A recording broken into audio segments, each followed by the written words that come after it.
उत्तराखंड में गांव वीरान हो रहे हैं। 2 लाख से भी ज्यादा घरों पर ताले लटके हुए हैं। उत्तराखंड की इस स्थिति की आखिर क्या वजह है? आखिर क्यों उत्तराखंड के गांव दिन पर दिन खाली होते जा रहे हैं? आइए जानते हैं। उत्तराखंड राज्य अपनी असीम सुंदरता, परंपरा और संस्कृति के लिए पहचाने जाने वाला एक बेहद खूबसूरत राज्य, लेकिन कुछ सालों से उत्तराखंड को मानो नजर सी लग गई हो। अब ना तो गांव गुठियारों में ढोल डमों की गूंज सुनाई पड़ती है और न ही अरसों को तलने की वो खुशबू जिसे सूंघते ही मुंह में पानी भर आता था। ना सौंजड़ियों की छुई बात सुनाई पड़ती है और तांदी रासों भी कहीं कोने में बैठकर गांव की बारातों की राह देख रहे हैं। जी हाँ, हम बात कर रहे हैं उत्तराखंड की सबसे बड़ी पीड़ा, प्रवास पीड़ा की। हम बात कर रहे हैं पलायन की। उत्तराखंड में पलायन त्रासदी बन गया है। सैकड़ों गांव खाली हो गए हैं।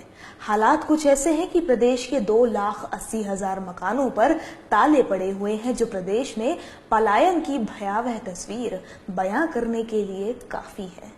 उत्तराखंड में पलायन भयावह रूप लेता जा रहा है। 16 सालों में सरकारों ने भले ही पलायन को रोकने के बड़े बड़े दावे किए हों, लेकिन आंकड़े बताते हैं कि प्रदेश में अभी तक 2,80,615 मकानों पर ताले पड़े हुए हैं।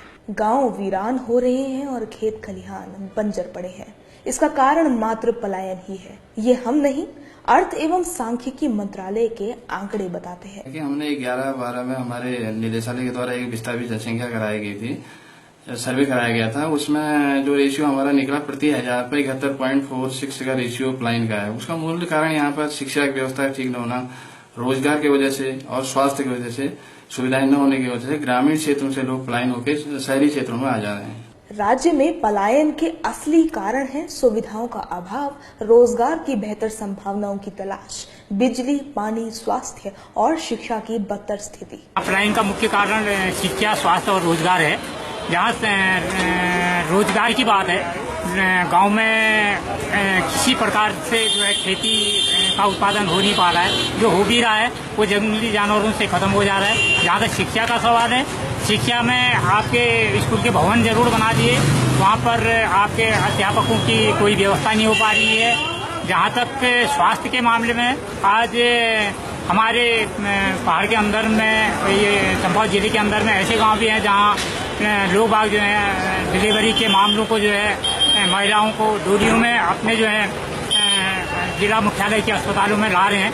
ये सबसे बड़ी हमारी यहाँ पलायन की समस्याएं हैं। वहीं पलायन का एक बड़ा कारण आपदा भी है। लोग अपने आप को पहाड़ों में सुरक्षित नहीं मान रहे हैं, इसीलिए पहाड़ छोड़कर मैदान या फिर अन्य राज्यों की तरफ रुख करने लगे हैं। आइए आपको आंकड़े बताते हैं कि किस जिले में कितने घरों में ताले पड़े हैं या फिर कितने खाली हैं। उत्तरकाशी 12,844 घर खाली है।